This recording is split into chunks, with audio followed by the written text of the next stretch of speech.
هذه النار التي كنتم بها تكذبون، آگ میں دھکا دینے کے بعد پھر اسے کہا جائے گا یہ ہے وہ آگ جس کو تم جھٹلایا کرتے تھے۔ افسحر ھذا، کہا کرتے تھے نا کہ جادوگر ہو، اب یہ جادو نظر آتا ہے تمہیں، بھگتو۔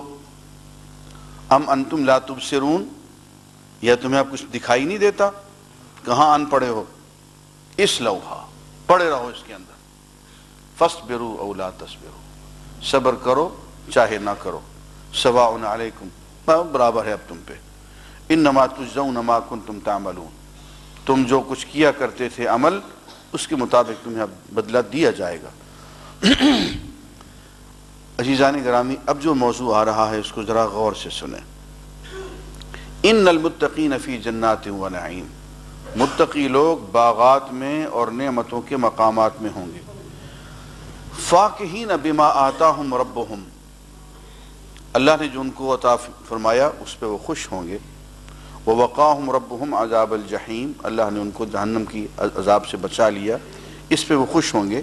ان سے کہا جائے گا کلوا واشربوا ہنیئا بما کنتم تعملون، تم جو کچھ کیا کرتے تھے نیک اعمال، آج کھاؤ پیو مزے سے رہو۔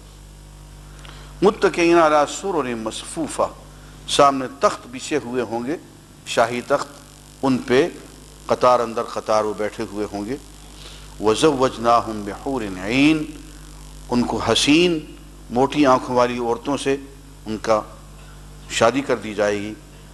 والذین آمنوا، اب ذرا غور سے سنیے، وہ لوگ جو ایمان لے آئے، واتبعتہم ذریتہم بایمان، اور ان کی اولاد نے بھی پیچھے پیچھے اپنے والدین کی پیروی کرتے ہوئے، والدین متقی ہیں اور اولاد نے بھی ان کی پیروی کی، تو ہم ان کی اولاد کو ان کے والدین کے ساتھ ملا دیں گے۔ اچھا جی، اکٹھا رکھیں گے، لیکن مسئلہ پیش آ جائے گا۔ مسئلہ کیا ہوگا؟ الحقنا بہم ذریتہم وما التناہم من عملہم من شیء،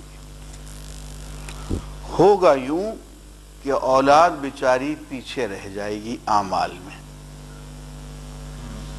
والدین، باپ دادا، بزرگ، پیچھے ان کے جو اولاد آ رہی ہے، اہل ایمان تو ہیں لیکن اہل عمل نہیں ہیں، عمل ہیں تو عمل کمزور ہیں۔ اللہ تعالیٰ فرماتے ہیں کہ ہم ان کے آباء و اجداد کا، والدین کا عمل کم کیے بغیر، ان کے عمل سے کچھ کاٹے بغیر، ہم ان کے عمل زیادہ کر دیں گے تاکہ ان کے والدین کا جی خوش ہو جائے، اور ان کو ہم ان کے ساتھ اسی درجے میں، اسی مقام پہ ملا دیں گے۔ یہ اللہ کا احسان ہے کہ اللہ تعالیٰ والدین کے صدقے، اگر اولاد نیک ہے، صالح ہے اور والدین کی فرما بردار ہے، تو والدین کا دل رکھنے کے لیے اگر اولاد صاحب مقام نہیں ہے تو اللہ تعالیٰ ان کو صاحب مقام بنا دے گا تاکہ والدین کا دل خوش ہو جائے، ان کی آنکھیں ٹھنڈی ہو جائیں۔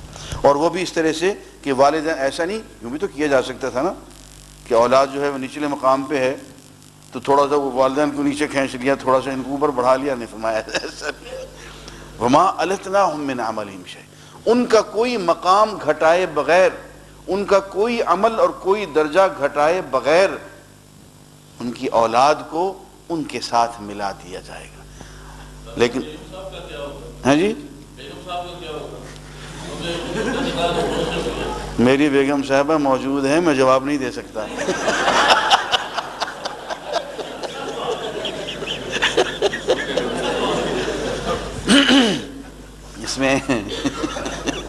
اس میں مسئلہ یہ ہے کہ وہی مسئلہ بیگمات کا بھی ہے۔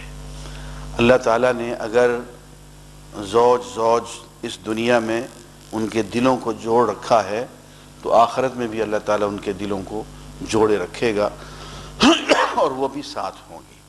صرف مشکل وہاں آتی ہے جہاں ایک خاتون کی 2 3 شادیاں ہو گئی ہوں، وہاں مسئلہ آتا ہے فقہا کا، وہاں ذرا سا تو اس میں بعض فقہا کی رائے یہ ہے کہ جو آخری شادی ہوگی اس کے مطابق ہوگا۔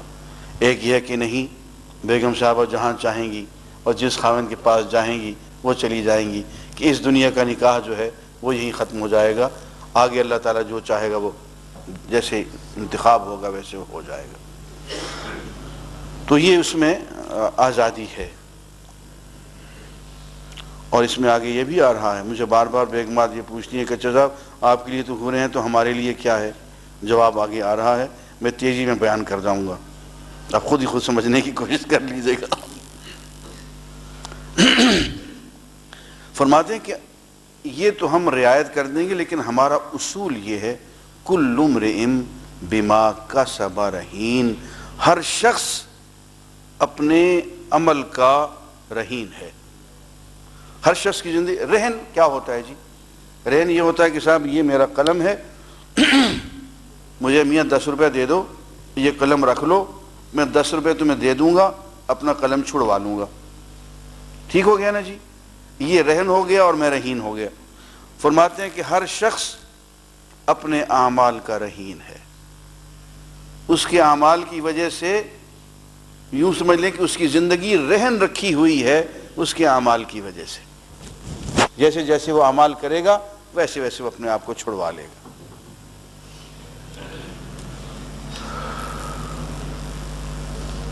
اور آگے چل کے فرمایا کہ ہم نے ان کو امددناہم بفاکہۃ ولحم مما یشتہون، وہ پھل اور وہ گوشت جو ان کا جی چاہے گا وہ ہم نے ان کو حد سے زیادہ عطا کر رکھے ہیں۔ اور یتنازعون فیہا کأسا، اور جام ہوں گے اور ان جان میں آپس میں چھینا جھپٹی کریں گے۔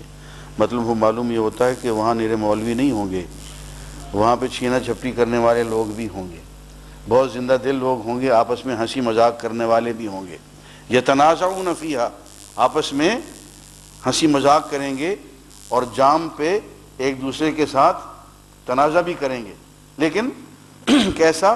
جس میں کہ کسی کی دل آزاری نہیں ہوگی۔ ایسا مذاق بھی ہوتا ہے جس کو آپ بھی انجوائے کریں، میں بھی انجوائے کروں، آپ بھی لطف اندوز ہوں، میں یہ مزاح جو ہے یہ مسنون ہے۔ حضور اکرم صلی اللہ علیہ وسلم ایسا مزاح فرمایا کرتے، لیکن ایسا مزاح جس میں کہ کسی شخص کی دل آزاری ہو جائے وہ حرام ہے۔ ایسا مزاح جس میں کوئی شخص بے عزت ہو جائے، اس کی دل آزاری ہو جائے، اس پہ چوٹ پڑ جائے، اس پہ تانا لگ جائے، وہ حرام ہے۔ تو ایسا تضاع ہوگا، تنازع ہوگا، ایک دوسرے کے ساتھ مذاق چھینا جھپٹی ہوگی، لیکن فرمایا ایسی نہیں، لا لغو فیہا ولا تأثیم، نہ کوئی بیہودہ بات ہوگی، نہ کوئی گناہ کی بات، نہ دل آزاری ہوگی۔ ایسا مذاق اور ایسی چھینا جھپٹی کہ سب لوگ اس میں لطف اندوز ہو رہے ہوں گے۔ وَيَطُوفُ عَلَيْهِمْ غِلْمَانٌ، اور ان کے ارد گرد نوجوان خوبصورت طواف کر رہے ہوں گے۔ میں یہ جلدی میں سنا رہا ہوں۔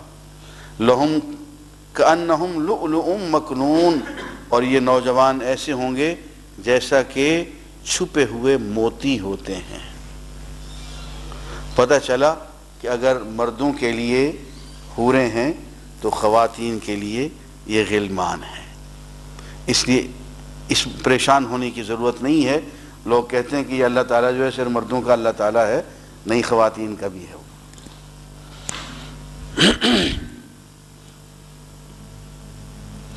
وَأَقْبَلَ بَعْضُهُمْ عَلَى بَعْضٍ يَتَسَاءَلُونَ، ایک دوسرے کے ساتھ سوالات کریں گے، گپ شپ کریں گے، باتیں کریں گے۔ کیا کہیں گے؟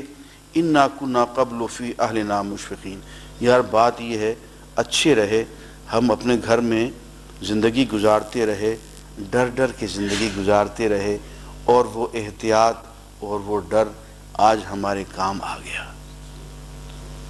اگر ہم نڈر ہوتے، غیر سنجیدہ ہوتے اور زندگی بگٹٹ بے مہار گزارتے تو آج ہمیں یہ اللہ کی نعمتیں حاصل نہ ہوتی۔ فمن اللہ علینا، اللہ نے ہم پہ احسان فرما دیا۔